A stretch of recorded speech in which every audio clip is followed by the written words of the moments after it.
Good morning all of you student. आज हमको बात करना है अलाउद्दीन खिलजी के दक्षिण अभियान पे। अलाउद्दीन खिलजी दक्षिण अभियान के तहत मलिक काफूर, अल्प खां और ख्वाजा हाजी को सेनापति बनाकर भेजता है, जिसमें सबसे प्रमुख सेनापति मलिक काफूर रहता है। 1000 दिनारी उसको कहते हैं, जिसको गुजरात से नुसरत खां खरीदा था। इसके बारे में भी चर्चा करना है पूरी तरह से। तो देखते हैं कि अलाउद्दीन खिलजी सर्वप्रथम किसके ऊपर आक्रमण करता है दक्षिण अभियान में। तो अलाउद्दीन खिलजी का दक्षिण अभियान,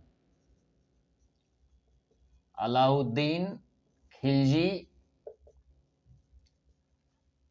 का दक्षिण अभियान, दक्षिण विजय अभियान, विजय अभियान, इसके बारे में हम लोगों को समझना है।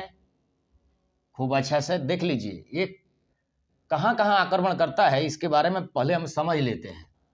इसको हम अगर फिगर के आधार पर समझेंगे तो पहले इसको फिगर का छोटा सा फिगर के आधार पर समझने का प्रयास करते हैं।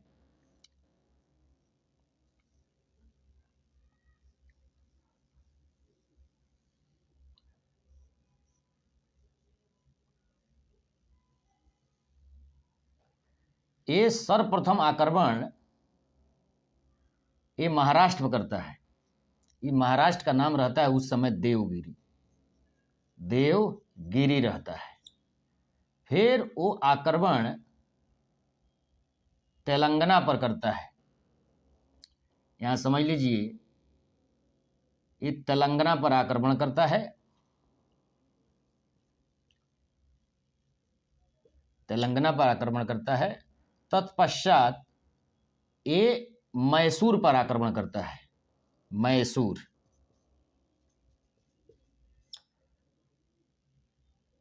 तब बच गया ये पांड्य देश पर आक्रमण करता है। पांड्य देश पर आक्रमण करता है। यहां समझ लीजिए, ये दिल्ली से सर्वप्रथम आक्रमण किस पे करता है दक्षिण अभियान में? देवगिरी पे करता है। देवगिरी के बाद तेलंगाना पर करता है। तेलंगाना के बाद मैसूर पर करता है। मैसूर के बाद पांड्य यानी तमिलनाडु पर करता है। कहां पे करता है? पांड्य देश यानी तमिलनाडु पर करता है।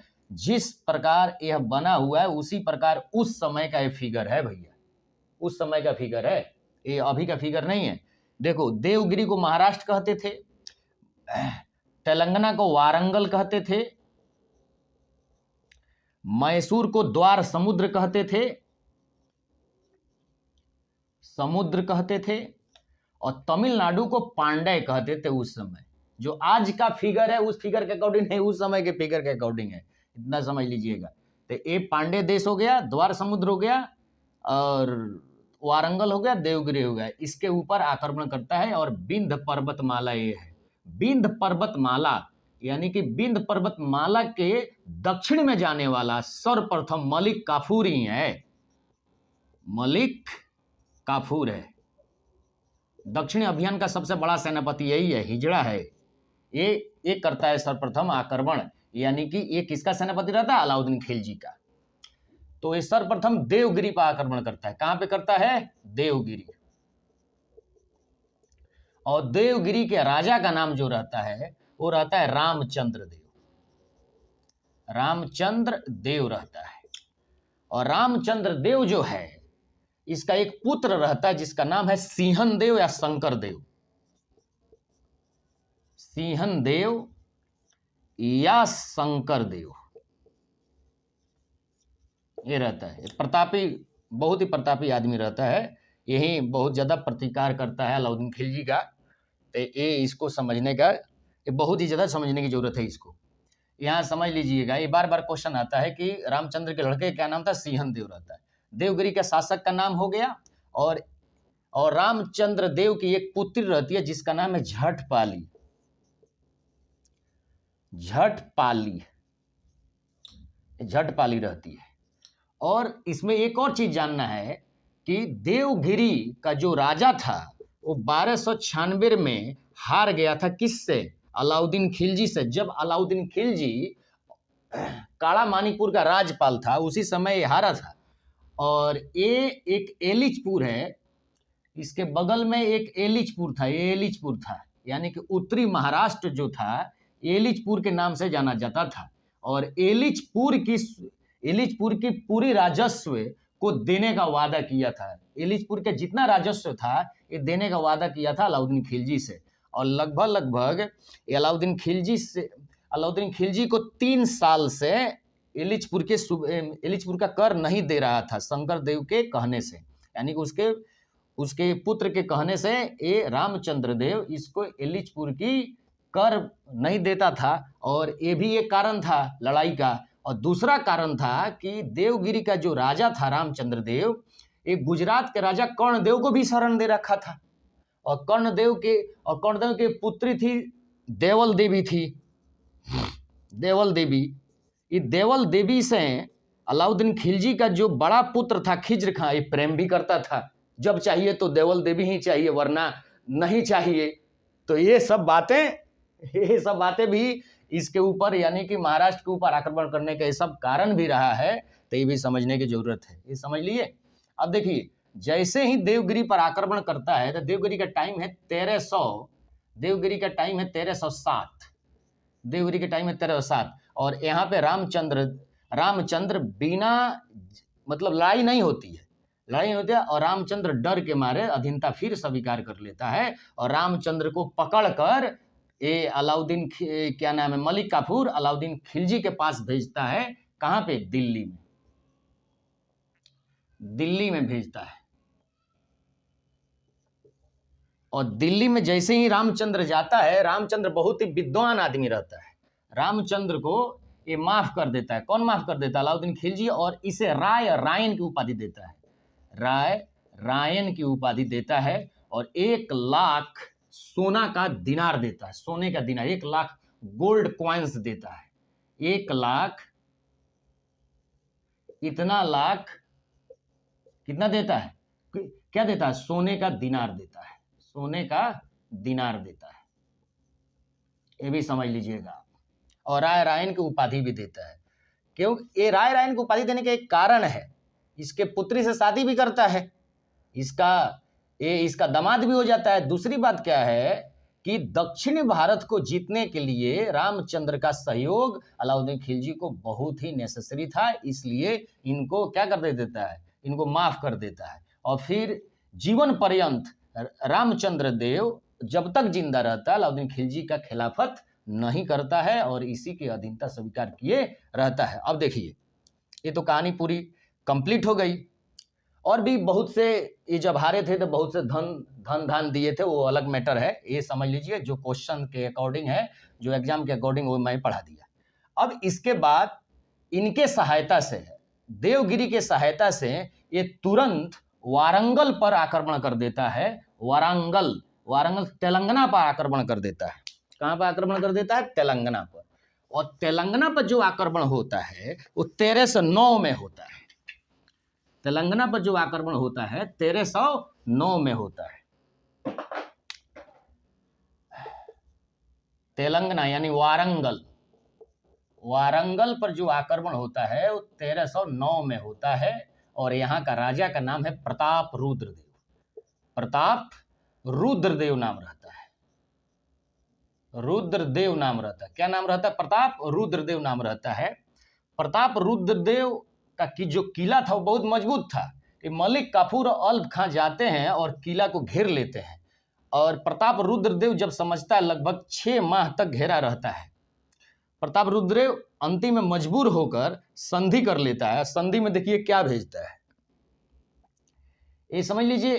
प्रताप रुद्रदेव अपना एक मूर्ति बनाता है सोने के मूर्ति बनाकर, और उसमें कोहिनूर हीरा को माला बनाकर उसके, यानी सोने के मूर्ति के गला में डालकर ये मलिक काफूर के पास भेजता है और उसका अधीनता स्वीकार कर लेता है। और यहीं से कोहिनूर हीरा का इतिहास स्टार्ट होता है।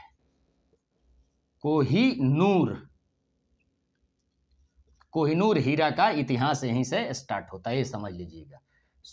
सोने की मूर्ति साथ में कोहिनूर हीरा देकर बहुत ही ज्यादा धन देता है, जिसके वजह से ये मतलब कि ये समझ लीजिए ये लूट के लिए यानी कि ये धन के लिए बहुत ही अच्छा इसका विजय अभियान रहता है। वारंगल विजय, यहाँ का राजा प्रताप रुद्रदेव, बहुत बार एक क्वेश्चन आया, इसको ध्यान में रखने की जरूरत है। इसके बाद अल्प खां और फिर ये मलिक काफूर इसके बाद द्वार समुद्र पर आक्रमण कर देता है। द्वार समुद्र का जो राजा रहता है, द्वार समुद्र पर आक्रमण कर देता है 1310 में। 1310 में द्वार समुद्र पर आक्रमण कर देता है, नहीं मैसूर, द्वार समुद्र पर आक्रमण कर देता है। द्वार समुद्र का राजा का नाम क्या रहता है? वीर भल्लाल नाम रहता है। वीर भल्लाल, भल्लाल नाम रहता है, वीर भल्लाल।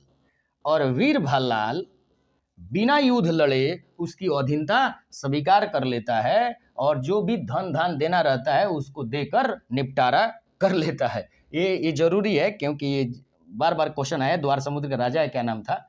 तो ये वीर भल्लाल था। और द्वार समुद्र आधुनिक मैसूर को कहा जाता है। इसके बाद जब यहाँ पे आता है तब एक जगह और लड़ाई दो भाइयों में रहती है, पांडे देश। पांडे देश के दो भाइयों के बीच लड़ाई रहती है और यहाँ पे दो भाई कौन रहता है? एक का नाम रहता है सुंदर पांडे, सुंदर पांडे, और दूसरे का नाम रहता है वीर पांडे। सुंदर पांडे और वीर पांडे रहता है। यहाँ देख लीजिए, सुंदर पांडे और वीर पांडे में लड़ाई रहती है राजा बनने के लिए। सुंदर पांडे जब देखता है कि हम वीर पांडे से नहीं जीत पाएंगे तो सुंदर पांडे जाकर हाथ मिला लेता है मलिक काफूर से। मलिक काफूर से हाथ मिला लेता है। मलिक काफूर ये संदेश भेजता है अलाउद्दीन खिलजी के पर। अलाउद्दीन खिलजी आदेश देता है कि तुम पांडे देश पर सुंदर पांडे का सहायता करो। सुंदर पांडे को सहायता करता है। वीर पांडे लड़ाई नहीं करता है। वीर पांडे सुनकर भाग जाता है कि मलिक काफूर आ रहा है, सुनकर भाग जाता है और जीवन पर्यंत अधीनता स्वीकार ये नहीं करता है अलाउद्दीन खिलजी का। वीर पांडे क्वेश्चन आया इसलिए मैं ये शब्द बोल दिया। और इतना समझ लीजिए कि सुंदर पांडे भी राजा नहीं बनते हैं, न ये राजा बनते हैं, और यहाँ से किसी दूसरे को राजा बनाकर ये चला जाता है मलिक काफूर। इन दोनों को नहीं बनाता है और ये अधीनता भले स्वीकार नहीं करता है परंतु ये धन धान देकर मलिक काफूर को बहुत धन देता है, जिसमें ये समझ लीजिए 20 लाख स्वर्ण सिक्का इसको मिलता है। 20 लाख स्वर्ण सिक्का, इतना समझ लीजिएगा। और इसके अतिरिक्त लिंग महादेव की मूर्ति, लिंग महादेव की मूर्ति भी तोड़ कर ले जाता है। ये सोना का रहता है लिंग महादेव की मूर्ति, ये बहुत बड़ा विख्यात मंदिर रहता है, यहाँ तोड़ के ले जाता है, समझ लीजिएगा। और ये वीर पांडे को पीछा करते करते रामेश्वरम तक आ गया था। अब मलिक काफूर इसके बीच में जितना भी मंदिर था सब मंदिर लूटता है, तोड़ता है, ध्वस्त करके यहाँ से रामेश्वरम के पास से चला फिर वापस चल जाता है। जब बीच में जाता है, जैसे ही फिर वापस वारंगल के पास आता है, तब तक ये जो देवगिरी का जो राजा रहता है वो रामचंद्र देव मर गया रहता है और शंकर देव राजा बना रहता है। कौन बना रहता है? शंकर देव राजा बना रहता है। और शंकर देव अलाउद्दीन की अधीनता स्वीकार करने को मना कर देता है और विद्रोह कर देता है। और इसको फिर हराने के लिए मलिक काफूर फिर आता है, लगभग 1313 में आता है। मलिक काफूर फिर इसको हराता है और शंकर देव को मार देता है। और उसके बाद यहाँ की देवगिरी को पूरी तरह से सल्तनत में मिला लिया जाता है। 1313 एडी में ही मिला लिया जाता है पूर्ण तरीके से, इतना समझ लीजिएगा। तो ये रहा पूरी तरह से अलाउद्दीन खिलजी का विजय अभियान, दक्षिण का प्रथम अभियान है जो बिंद के दक्षिण में जाता है, इतना समझ लीजिएगा। अब आते हैं अलाउद्दीन खिलजी का निर्माण कार्य को समझते हैं। अलाउद्दीन खिलजी का निर्माण कार्य को समझने के लिए सबसे पहले हमको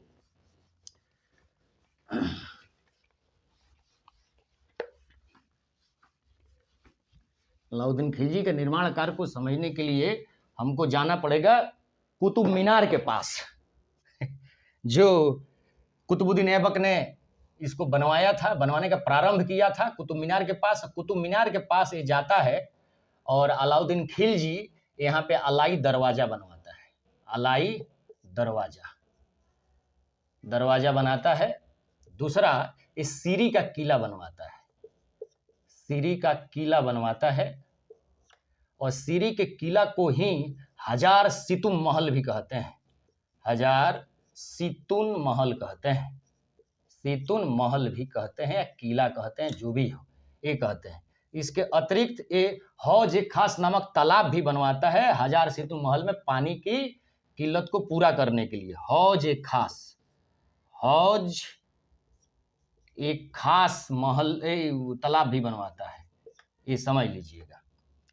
सीरी के किला में ही एक गोलाकार यानी कि घोड़े के नाल के तीर के समान, घोड़े के नाल के समान एक वहां पे एक गुंबद है, इसीलिए घोड़े के नाल के तीर के समान गुंबद की बार बार क्वेश्चन आता है। तो ये समझ लीजिए घोड़े के नाल के समान अगर कोई आकृति है तो सीरी के किला में है, ये समझ लीजिएगा। अलाउद्दीन खिलजी 1316 में एक खतरनाक बीमारी से मर जाता है, वो आप लोग सर्च करके देख सकते हैं कौन सा बीमारी होगा, ये समझ लीजिए। बहुत ही कैरेक्टरलेस आदमी था, इसको समझने के प्रयास कीजिएगा। और ये इतना कैरेक्टरलेस ही नहीं है, ये फितरतलेस भी है, इतना समझ लीजिएगा। कैसे? ये जो चाचा ने इसे सब कुछ दिया, उस चाचा के समूल नष्ट कर दिया। उस चाचा के 4 लड़के थे, बहुत मतलब उसके भी ज्यादा वंशज थे। उस सब को, वो सारे वंशज जब अलाउद्दीन खिलजी दिल्ली का राजा बनता है तो सब भाग गए थे मुल्तान।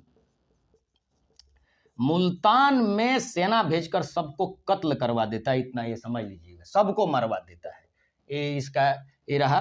तो ये समझ लीजिए अलाई दरवाजा बनवाया, सीरी का किला बनवाया, हजार सितुन महल उसी में है वो बनवाया, हौज खास बनवाया, और एक के इसने मस्जिद भी बनवाई। ये सब याद रखिएगा, इतना समझ, यही आता है बार बार क्वेश्चन में, ज़्यादा जानने की जरूरत नहीं है। इसका एक पुत्र रहता है उमर खिलजी, शिहाबुद्दीन उमर खिलजी।